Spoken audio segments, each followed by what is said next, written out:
Chapter 34. Into the Sands. The moment I stepped into the open air, the storm swallowed me whole. Sand lashed at my face, biting into my skin like 1,000 tiny blades.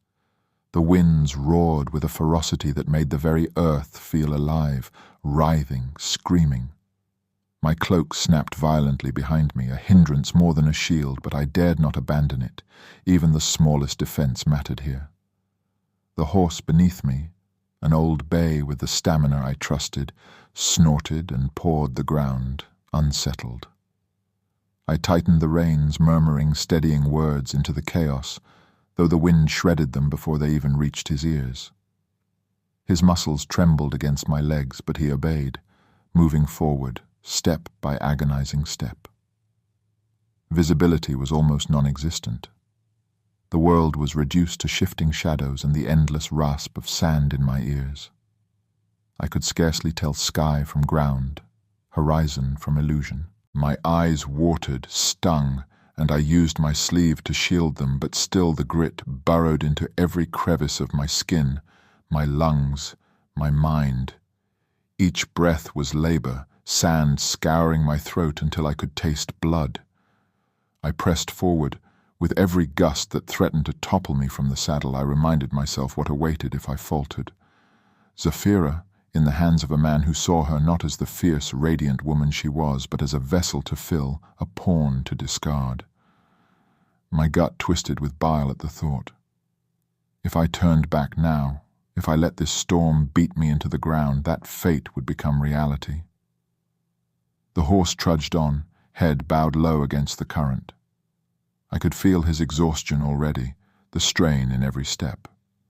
Progress was an illusion.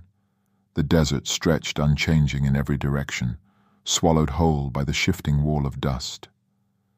I passed shapes in the gloom, hunched outlines that might have been rocks, might have been the husks of villages buried by centuries of storms. Once, through a thinner veil of sand, I glimpsed the ruins of a caravan rest stop. Its wooden posts bent nearly in half, the canvas long stripped to tatters. Yet none of it mattered. I could not tell if I had travelled miles or mere steps. The storm erased all sense of direction, leaving only determination to mark my path. I lowered my head against the gale, shielding my face with my arm. The thought crept in, insidious. This may be folly, a noble death perhaps, but death all the same. I clenched my jaw, forcing it away. No, I could not think of failure. Failure meant she was lost. The storm howled louder, as if mocking me, daring me to defy it. And still, I pushed forward. I wasn't sure how long I had been fighting the storm before the outline of a village emerged from the blur.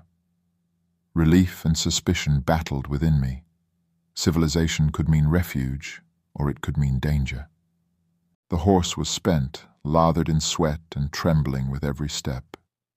I dismounted as we reached the outskirts, my boots sinking into sand that had drifted knee-high against the first walls. I led him to the nearest stable, trading him out for a fresher beast with the last of the coin I carried. The stable hand's wary eyes followed me, as though weighing whether I was worth the trouble. Inside the tavern, the air was heavy with stale drink and sweat. The sudden absence of the storm's scream was deafening in itself, though the murmured conversations of the patrons did little to ease the tension. I moved toward the bar, the room quieting just enough to remind me I was an outsider. The bartender, a stout man with weathered skin and sharp eyes, slid a clay cup of water across the counter before I had spoken. His voice was low, edged with warning. You'd do well to drink quick and be on your way, stranger. Folks here don't much care for palace men, I stilled. So my reputation, or the king's, preceded me. I've no interest in trouble, I said, my voice steady but clipped, the weight of exhaustion dragging on each word. I lifted the cup, the cool water burning down my parched throat. Only a drink, and then I'll leave.